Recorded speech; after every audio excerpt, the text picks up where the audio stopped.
നമസ്കാരം, ഞാൻ ശാലിനി. പ്രധാന വാർത്തകൾ.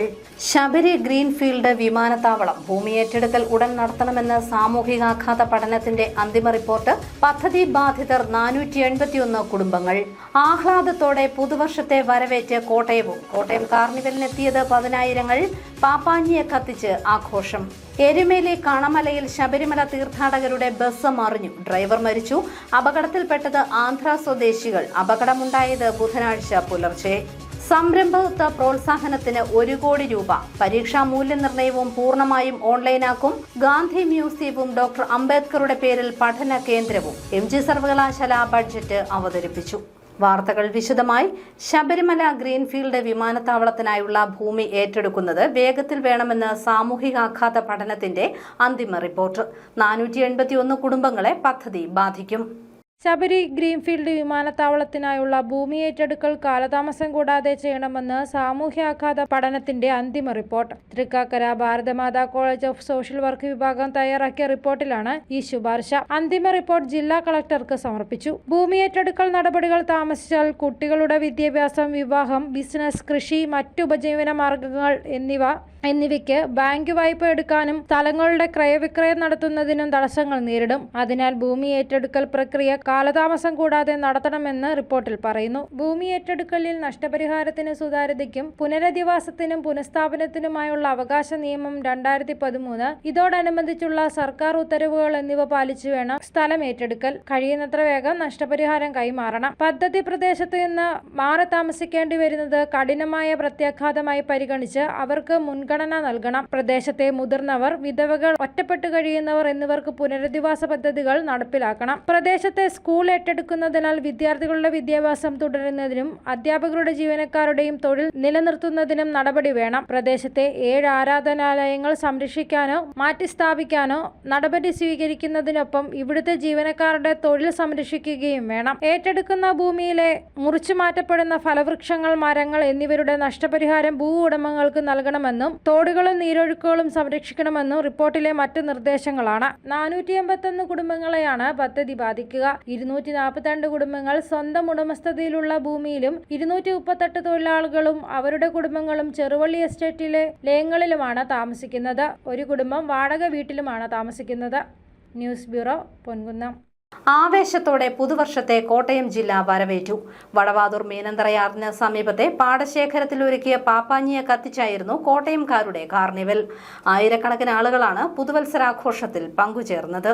ആഹ്ലാദത്തോടെയും ആവേശത്തോടെയും പുതുവർഷത്തെ കോട്ടയം ജില്ല വരവേറ്റു. ഫോർട്ട് കൊച്ചിയിലെ പോലെ കാർണിവൽ ഒരുക്കിയാണ് കോട്ടയംകാർ പുതുവത്സര ദിനത്തെ എതിരേറ്റത്.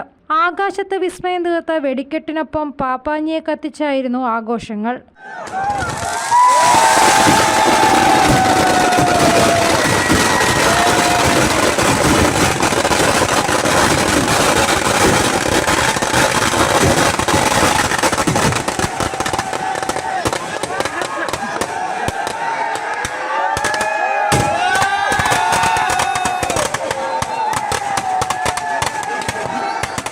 ഇതിനായി കോട്ടയം കാർണിവൽ സൊസൈറ്റിയുടെ നേതൃത്വത്തിൽ 42 അടി ഉയരത്തിൽ പാപ്പാഞ്ഞിയെ ഒരുക്കിയിരുന്നു. ചൊവ്വാഴ്ച രാത്രി ഗാനമേളയോടെയായിരുന്നു ആഘോഷങ്ങൾ ആരംഭിച്ചത്.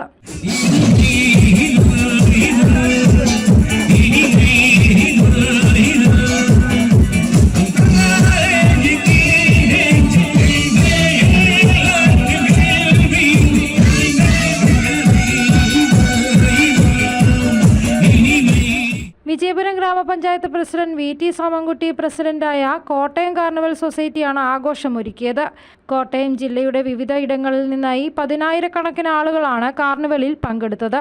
News bureau, Kottayam. എരുമേലി കണമല അട്ടിവളവിൽ ശബരിമല തീർത്ഥാടകരുടെ ബസ് നിയന്ത്രണം വിട്ടുമറിഞ്ഞ് ഡ്രൈവർ മരിച്ചു. ആന്ധ്ര സ്വദേശി രാജുവാണ് മരിച്ചത്. ബുധനാഴ്ച പുലർച്ചെയായിരുന്നു അപകടം. എരുമേലി കണമല അട്ടിവളവിൽ ബസ് മറിഞ്ഞ് ശബരിമല തീർത്ഥാടക സംഘത്തിലെ ഡ്രൈവർ മരിച്ചു. ആന്ധ്ര സ്വദേശി രാജു ആണ് മരിച്ചത്. 50 വയസ്സായിരുന്നു. പുലർച്ചെ 4:30-യോടെയാണ് അപകടമുണ്ടായത്. അപകടത്തിൽ പരിക്കേറ്റ 7 പേരെ കോട്ടയം മെഡിക്കൽ കോളേജ് ആശുപത്രിയിൽ പ്രവേശിപ്പിച്ചു. മോട്ടോർ വാഹന വകുപ്പിന്റെ സേഫ് സോൺ സംഘമാണ് രക്ഷാപ്രവർത്തനം നടത്തിയത്. ബസിന്റെ അമിത വേഗതയാണ് അപകട കാരണമെന്നാണ് പ്രാഥമിക നിഗമനം. News bureau, Kanjirappally. സംരംഭകത്വ പ്രോത്സാഹനത്തിന് 1 കോടി രൂപ അനുവദിച്ച് MG സർവകലാശാലയുടെ ബഡ്ജറ്റ്. പരീക്ഷാ മൂല്യനിർണ്ണയവും പൂർണ്ണമായും ഓൺലൈനാക്കാനും തീരുമാനമായി. മഹാത്മാഗാന്ധി സർവകലാശാലയുടെ 2025-26 സാമ്പത്തിക വർഷത്തെ ബജറ്റിൽ വിദ്യാർത്ഥികളെ ഗവേഷകരും സംരംഭകരുമായി വളർത്തുന്നതിനുള്ള പദ്ധതികൾക്കും സാമ്പത്തിക ഭദ്രതയും ഊർജ്ജ സ്വയം പര്യാപ്തതയും ലക്ഷ്യമിടുന്ന ആശയങ്ങൾക്കും മുൻഗണന. വൈസ് ചാൻസലർ ഡോക്ടർ CT അരവിന്ദകുമാറിന്റെ അധ്യക്ഷതയിൽ ചേർന്ന സിൻഡിക്കേറ്റ് യോഗത്തിൽ ധനകാര്യ ഉപസമിതി കൺവീനർ P. ഹരികൃഷ്ണനാണ് 650.87 കോടി രൂപ വരവും 672.74 കോടി രൂപ ചിലവും 21.86 കോടി രൂപ റവന്യൂ കമ്മിയും പ്രതീക്ഷിക്കുന്ന ബജറ്റ് അവതരിപ്പിച്ചത്. ഡാറ്റാ ബാങ്കിനും സർവകലാശാലയിലെ ഗവേഷകർ ഇതുവരെ നേടിയ പേറ്റന്റുകൾ വ്യവസായ സമൂഹത്തിനും പൊതുജനങ്ങൾക്കും പരിചയപ്പെടുത്താൻ ലക്ഷ്യമിടുന്ന പേറ്റന്റ് ആൻഡ് റിസർച്ച് ഗ്യാലറിക്കും 10 ലക്ഷം രൂപ വീതം അനുവദിച്ചിട്ടുണ്ട്. സർവകലാശാലയിൽ എല്ലാ വർഷവും മഹാത്മാഗാന്ധിയുടെ പേരിൽ ഒരു പദ്ധതിക്ക് തുടക്കം കുറിക്കുന്നതിന്റെ ഭാഗമായി അടുത്ത സാമ്പത്തിക വർഷം ഗാന്ധി മ്യൂസിയം പ്രവർത്തനം ആരംഭിക്കും. ഭരണഘടനാ ശില്പി ഡോക്ടർ BR അംബേദ്കറുടെ പേരിൽ ഭരണഘടനാ പാർലമെന്ററി പഠന കേന്ദ്രം ആരംഭിക്കുന്നതിനും 10 ലക്ഷം രൂപ മാറ്റിവെച്ചിട്ടുണ്ട്. സർവകലാശാലയിലെ പഠന വകുപ്പുകൾക്കായി 11.25 കോടി രൂപയും തെരഞ്ഞെടുത്ത ഇന്റർ സ്കൂൾ സെന്ററുകൾക്കായി 4.75 കോടി രൂപയും ബജറ്റിൽ വകയിരുത്തിയിട്ടുണ്ട്. സർവകലാശാല പരീക്ഷകളുടെ മൂല്യനിർണ്ണയം പൂർണ്ണമായും ഓൺലൈൻ സംവിധാനത്തിലാക്കുന്നതിനുള്ള ക്രമീകരണം ഏർപ്പെടുത്തുന്നതിന് 1 കോടി രൂപ വിലയിരുത്തി. ഉത്തരക്കടലാസുകൾ സ്കാൻ ചെയ്ത് അധ്യാപകർക്ക് ഓൺലൈൻ ആപ്ലിക്കേഷൻ മുഖേന ലഭ്യമാക്കി സമയബന്ധിതമായി ഫലപ്രഖ്യാപനം നടത്താനാണ് ലക്ഷ്യമിടുന്നത്. ക്ലാസ് മുറികളിലെ വിദ്യാഭ്യാസ പ്രവർത്തനങ്ങളും സംരംഭകത്വവും തമ്മിലുള്ള അകലം ഇല്ലാതാക്കാനുള്ള ശ്രമങ്ങൾ ഫലം കാണുന്നുണ്ടെന്നും 4 വർഷ ബിരുദ പാഠ്യപദ്ധതി വിഭാവനം ചെയ്യുന്ന വിജ്ഞാന സമൂഹത്തിനായുള്ള പ്രവർത്തനങ്ങൾ കൂടുതൽ ഊർജിതമാക്കാനാണ് ഉദ്ദേശിക്കുന്നതെന്നും vice chancellor doctor CT Aravindakumar വാർത്താ സമ്മേളനത്തിൽ അറിയിച്ചു. ഇതിന്റെ വരവ് നമുക്ക് 650 കോടി രൂപ വരവും ചെലവ് ഏകദേശം 672 കോടി രൂപ 72.74 കോടി രൂപയാണ് പ്രതീക്ഷിക്കുന്നത്. ഇതിലെ പ്രധാനപ്പെട്ട ഒരു കാര്യം സംരംഭകത്വ പ്രോത്സാഹനത്തിന് 1 കോടി രൂപ മാറ്റിവെച്ചിട്ടുണ്ട്. ഈ നോളജ് എക്കോണമി എന്നുള്ള ഒരു കൺസെപ്റ്റ് നമ്മുടെ ഉന്നത വിദ്യാഭ്യാസ മേഖലയിൽ നമ്മൾ നടപ്പാക്കിക്കൊണ്ടിരിക്കുകയാണ്. അത് സ്റ്റേറ്റ് ഗവൺമെൻറ്റിൻ്റെ പോളിസിയും നമ്മുടെ യൂണിവേഴ്സിറ്റിയുടെ പോളിസിയും ഒക്കെ ഈ സംരംഭകത്വം പ്രോത്സാഹിപ്പിക്കുന്ന ഒരു നയമാണ്. അതുമായി ബന്ധപ്പെട്ടിട്ടുള്ള ചില കാര്യങ്ങൾ ഉണ്ടാക്കുന്നതിന് വേണ്ടി നമ്മളത് ഡെവലപ്പ് ചെയ്യുന്നതിന് വേണ്ടി 1 കോടി രൂപ വലിയ പ്രാധാന്യത്തോട് നമ്മൾ കാണുന്ന ഒരു കാര്യമാണ്. നോളജ് എക്കോണമിയായിട്ട് ബന്ധപ്പെട്ട ഒരു കാര്യം അത് കൊടുത്തിട്ടുണ്ട്. ആവശ്യമായ സ്ഥലങ്ങളിൽ സോളാർ വാട്ടർ ഹീറ്ററുകളും സജ്ജീകരിക്കും. ഈ പദ്ധതിക്കായി 5 കോടി രൂപ വകയിരുത്തിയിട്ടുണ്ട്. ക്യാമ്പസിലെ ജൈവ മാലിന്യത്തിൽ നിന്നുള്ള ഊർജോൽപാദനത്തിന് 25 ലക്ഷം രൂപ നീക്കിവച്ചിരിക്കുന്നു. സർവകലാശാലയ്ക്ക് അത്യാധുനിക സൗകര്യങ്ങളോടുകൂടിയ മൾട്ടി പർപ്പസ് കൺവെൻഷൻ സെന്റർ നിർമ്മിക്കുന്നതിന് 3 കോടി രൂപ വകയിരുത്തി. സർവകലാശാലയിലെയും അഫിലിയേറ്റഡ് സ്ഥാപനങ്ങളിലെയും വിപുലമായ സാധ്യതകൾ വിദ്യാർത്ഥികൾക്കും രക്ഷിതാക്കൾക്കും പരിചയപ്പെടുത്തുന്നതിനായി ഏപ്രിൽ-മെയ് മാസങ്ങളിൽ ഗ്ലോബൽ അക്കാദമിക് കാർണിവൽ സംഘടിപ്പിക്കും. ഏപ്രിൽ മുതൽ ജൂലൈ വരെയുള്ള കാലയളവിൽ താലൂക്ക് ആസ്ഥാനങ്ങളിൽ പ്രവേശന ഹെൽപ്പ് ഡെസ്കുകൾ ക്രമീകരിക്കും. ഈ പ്രവർത്തനങ്ങൾക്കായി 20 ലക്ഷം രൂപ ചെലവിടും. രാജ്യാന്തര വിദ്യാഭ്യാസ കേന്ദ്രങ്ങളുമായി ചേർന്നുള്ള ഡിഗ്രി പ്രോഗ്രാമുകൾ, ട്വിന്നിംഗ് ഡിഗ്രികൾ, ഓഫ് ഷോർ ക്യാമ്പസുകൾ തുടങ്ങിയവയ്ക്കായി 10 ലക്ഷം രൂപ വകയിരുത്തിയിട്ടുണ്ട്. വാർത്താ സമ്മേളനത്തിൽ സിൻഡിക്കേറ്റ് അംഗങ്ങളായ advocate Job Michael MLA, advocate Reji Sakkariya, P. Harikrishnan, registrar doctor Bismi Gopalakrishnan എന്നിവരും പങ്കെടുത്തു. News bureau, Kottayam. വികസനത്തിന്റെ പാതയിൽ പൊൻകുന്നം സബ് ജയിൽ. ജയിൽ വളപ്പിൽ പുതുതായി പണിത ചാരുബെഞ്ച് ഉദ്ഘാടനം ചെയ്തു. ജയിലിനോട് ചേർന്നുള്ള 1 ഏക്കർ റവന്യൂ ഭൂമി വിട്ടുനൽകാൻ റവന്യൂ വകുപ്പ് തീരുമാനിച്ചിട്ടുണ്ട്. വികസനത്തിന്റെ പാതയിൽ Ponkunnam special sub jail. Jail വളപ്പിൽ ജീവനക്കാരും തടവുകാരും ചേർന്ന് നിർമ്മിച്ച ചാരുബെഞ്ച് ഉദ്ഘാടനം ചെയ്തു. ചിറക്കടവ് ഗ്രാമപഞ്ചായത്ത് പ്രസിഡന്റ് അഡ്വക്കേറ്റ് CR ശ്രീകുമാർ നാടൻ മുറിച്ച് ഉദ്ഘാടനം നിർവഹിച്ചു. Ward member IS Ramachandran, jail superintendent C. Shaji, deputy prison ഓഫീസർമാരായ പ്രശാന്ത്, പ്രമോദ്, മറ്റ് ജീവനക്കാർ തുടങ്ങിയവർ പങ്കെടുത്തു. പൊൻകുന്നം സബ് ജയിലിനോട് ചേർന്നുള്ള റവന്യൂ വകുപ്പിന്റെ 1 ഏക്കർ സ്ഥലം വിട്ടുനൽകാൻ റവന്യൂ വകുപ്പ് തീരുമാനമെടുത്തിരിക്കുന്നത് ജയിലിന്റെ വികസനത്തിന് വഴിയൊരുക്കുമെന്ന് ജയിൽ സൂപ്രണ്ട് C. ഷാജി പറഞ്ഞു. സ്ഥലം ലഭിച്ചാൽ ജയിൽ വകുപ്പിന്റെ ഭക്ഷണ യൂണിറ്റ് ആരംഭിക്കുന്നതിനും ശബരിമല തീർത്ഥാടകർക്കായി ബാത്റൂം സംവിധാനം ഒരുക്കുന്നതിനും സാധിക്കുമെന്നും സൂപ്രണ്ട് C. ഷാജി പറഞ്ഞു.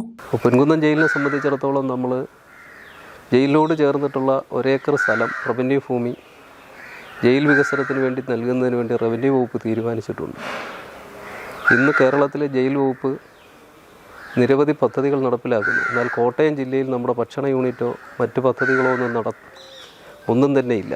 കാരണം ജയിലിന് സ്ഥലമില്ലാത്തത് കൊണ്ടാണ് കോട്ടയം ജില്ലയിൽ ഇത്തരത്തിലുള്ള പദ്ധതികൾ നടപ്പിലാകുന്നത്. ഇപ്പോൾ 1 ഏക്കർ സ്ഥലം കിട്ടുന്നതോടുകൂടി തന്നെ നമ്മളുടെ ജയിലിൻ്റെ വികസനവും അതോടൊപ്പം തന്നെ ജയിൽ വകുപ്പ് നടത്തുന്ന ഭക്ഷണ യൂണിറ്റും ഫുഡ് യൂണിറ്റും എല്ലാം തന്നെ ആരംഭിക്കാൻ കഴിയും.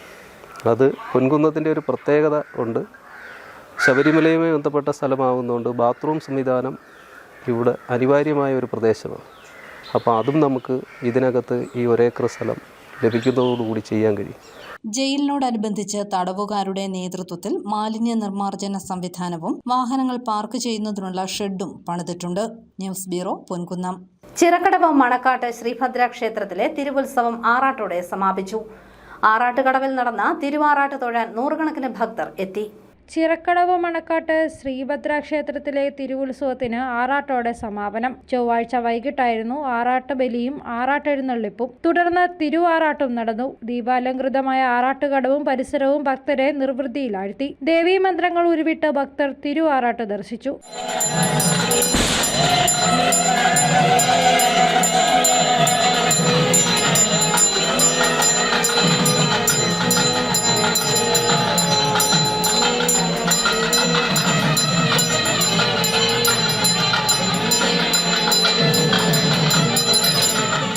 News bureau, Ponkunnam. Cheruvally SCTM UP സ്കൂളിലെ കുടിവെള്ള പ്രശ്നത്തിന് പരിഹാരമാകുന്നു. പുതിയ കിണറിന്റെ നിർമ്മാണോദ്ഘാടനം Chirakkadavu panchayat president advocate CR Sreekumar നിർവഹിച്ചു. Ward member Aniruddhan Nair, school manager KR Somanathapillai, headmaster BT Harikumar, അധ്യാപകരായ KB അജിത് കുമാർ, ആതിര P നായർ തുടങ്ങിയവർ പങ്കെടുത്തു. പുനലൂർ മൂവാറ്റുപുഴ സംസ്ഥാന പാതയുടെ നിർമ്മാണത്തിന്റെ ഭാഗമായുള്ള സ്ഥലമെടുപ്പിൽ 2019 സ്കൂളിലെ കിണർ നഷ്ടപ്പെട്ടിരുന്നു. ആദ്യം നമ്മൾ കിണറിന്റെ ഫണ്ട് ഇട്ട് കഴിഞ്ഞപ്പോൾ ഏതാണ്ട് 2.5 ലക്ഷം രൂപയോ മറ്റോ ആയിരുന്നു ആദ്യം നമ്മൾ ഉദ്ദേശിച്ചിരുന്നത്.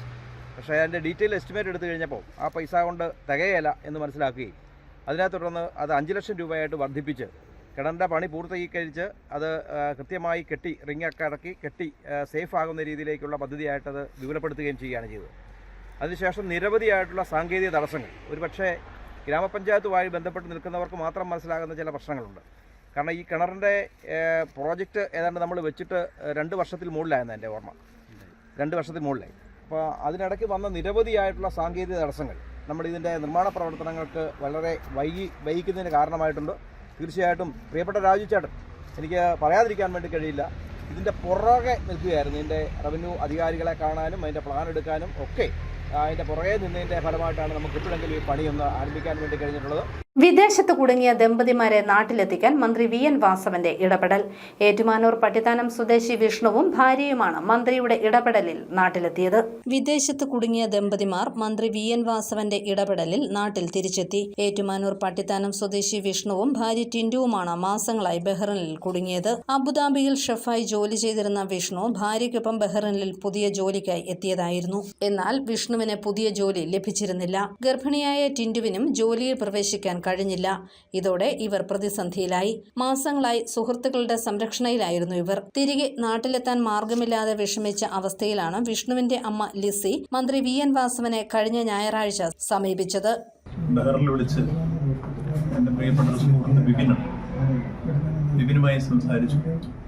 അതിനുശേഷം അവിടെ ഈ കലാ സാംസ്കാരിക സിനിമാ സെക്രട്ടറി നാരായണൻ ചേട്ടനുണ്ട്, ഇതിൻ്റെ പാർട്ണറായിട്ടുള്ള ഷൈനുണ്ട്. അവരെല്ലാം കൂടി ആലോചിച്ചിട്ട് എന്നോട് പറഞ്ഞു ശ്രമിക്കുന്ന പരിഹാരം ഉണ്ടാക്കാമെന്ന് പറഞ്ഞു. അപ്പോൾ അവരോട് ഞാൻ പറഞ്ഞു എത്ര പൈസയാണെന്ന് ഞാൻ ഇവിടെ നിന്ന് അയച്ചു തരാം എന്നുള്ള. അപ്പോൾ അവരെങ്ങോട്ട് പറഞ്ഞു പൈസയായിട്ടില്ലാതെ ഞങ്ങൾ കൈകാര്യം ചെയ്യാം, ഏതായിരുന്നാലും അവരുടെ ഫോൺ നമ്പർ തരാൻ പറഞ്ഞു. ഞാനിവരോട് വിളിച്ച് സംസാരിച്ച് ഫോൺ നമ്പറൊക്കെ കൊടുത്തു. അവർ ബന്ധപ്പെട്ട് ആളുകളെ തേടി തിരിച്ചെടുത്തു. തിരിച്ചെന്നെ വിളിച്ചു, കിട്ടിയ ആളുകളൊക്കെ കിട്ടിയിട്ടുണ്ട്. അപ്പോൾ പോരാനുള്ള സംവിധാനങ്ങളെല്ലാം ഒരുക്കാമെന്ന് പറഞ്ഞു. ഇന്നലെ രാവിലെ വിളിച്ചു, വൈകിട്ടത്തെ ഫ്ലൈറ്റിൽ ഞങ്ങൾ കയറ്റി അയക്കുമെന്ന് പറഞ്ഞു. രാത്രി അവരെ കയറ്റി അയക്കാൻ തന്നെ എയർപോർട്ടിൽ നിന്നും അവർ എന്നെ വിളിച്ചിരുന്നു. അതനുസരിച്ച് ഞാൻ ഇവരെ അറിയിച്ചു.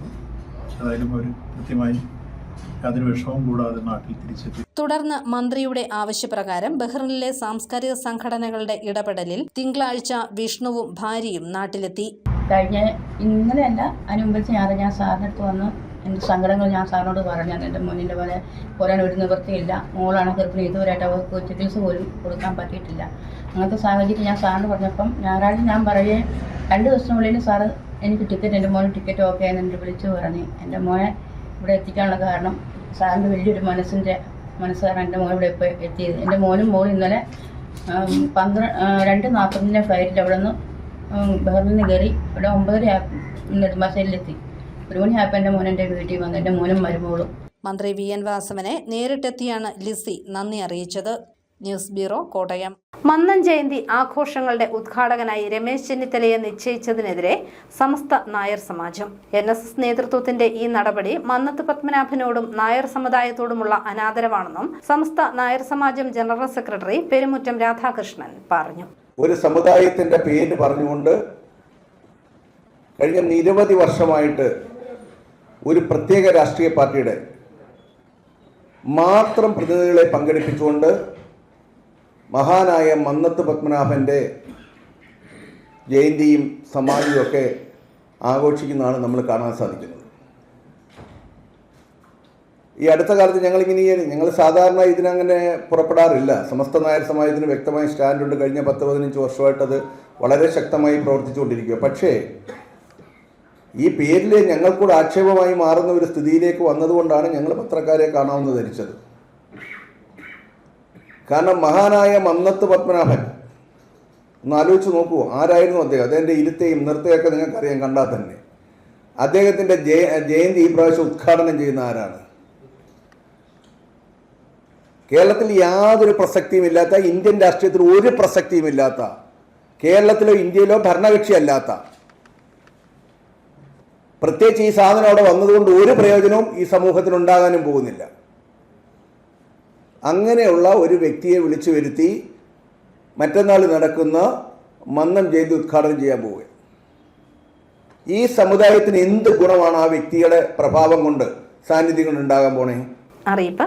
വിവിധ കാരണങ്ങളാൽ കാഞ്ഞിരപ്പള്ളി എംപ്ലോയ്മെന്റ് എക്സ്ചേഞ്ചിൽ രജിസ്ട്രേഷൻ പുതുക്കാതെയും വിടുതൽ സർട്ടിഫിക്കറ്റ് രജിസ്റ്റർ ചെയ്യാതെയും സീനിയോറിറ്റി നഷ്ടപ്പെട്ട ഭിന്നശേഷിക്കാരായ ഉദ്യോഗാർത്ഥികൾക്ക് സീനിയോറിറ്റി നിലനിർത്തിക്കൊണ്ട് രജിസ്ട്രേഷൻ പുതുക്കാൻ മാർച്ച് 18 വരെ അവസരം. 2024 ഡിസംബർ 31-ന് 50 വയസ്സ് പൂർത്തിയാക്കിയവരായിരിക്കണം. സംസ്ഥാന ശാസ്ത്ര സാങ്കേതിക പരിസ്ഥിതി കൗൺസിലിന് കീഴിലുള്ള ഗവേഷണ സ്ഥാപനമായ കാലാവസ്ഥാ വ്യതിയാന പഠന കേന്ദ്രത്തിൽ ഒഴിവുള്ള ഹെഡ് അക്കൗണ്ട് സെക്ഷൻ ഓഫീസർ തസ്തികയിലേക്ക് കേന്ദ്ര സംസ്ഥാന പൊതുമേഖലാ സ്വയംഭരണ സ്ഥാപനങ്ങളിൽ സേവനം അനുഷ്ഠിച്ചു വരുന്ന ജീവനക്കാരിൽ നിന്നും അപേക്ഷ ക്ഷണിച്ചു. അവസാന തീയതി ജനുവരി 20. വിശദവിവരങ്ങൾ www.iccs.res.in എന്ന വെബ്സൈറ്റിൽ ലഭിക്കും. പ്രധാന വാർത്തകൾ ഒരിക്കൽ കൂടി. ശബരി ഗ്രീൻഫീൽഡ് വിമാനത്താവളം ഭൂമി ഏറ്റെടുക്കൽ ഉടൻ നടത്തണമെന്ന് സാമൂഹികാഘാത പഠനത്തിന്റെ അന്തിമ റിപ്പോർട്ട്. പദ്ധതി ബാധിതർ 481 കുടുംബങ്ങൾ. ആഹ്ലാദത്തോടെ പുതുവർഷത്തെ വരവേറ്റ് കോട്ടയവും. കോട്ടയം കാർണിവലിനെത്തിയത് 10,000. പാപ്പാഞ്ഞിയെ കത്തിച്ച് ആഘോഷം. എരുമേലി കണമലയിൽ ശബരിമല തീർത്ഥാടകരുടെ ബസ് മറിഞ്ഞു. ഡ്രൈവർ മരിച്ചു. അപകടത്തിൽപ്പെട്ടത് ആന്ധ്ര സ്വദേശികൾ. അപകടമുണ്ടായത് ബുധനാഴ്ച പുലർച്ചെ. സംരംഭകത്വ പ്രോത്സാഹനത്തിന് 1 കോടി രൂപ. പരീക്ഷാ മൂല്യനിർണ്ണയവും പൂർണ്ണമായും ഓൺലൈനാക്കും. ഗാന്ധി മ്യൂസിയവും ഡോക്ടർ അംബേദ്കറുടെ പേരിൽ പഠന കേന്ദ്രവും. MG സർവകലാശാല ബഡ്ജറ്റ് അവതരിപ്പിച്ചു. ഈ ബുള്ളറ്റിൻ പൂർണ്ണമാകുന്നു. നമസ്കാരം.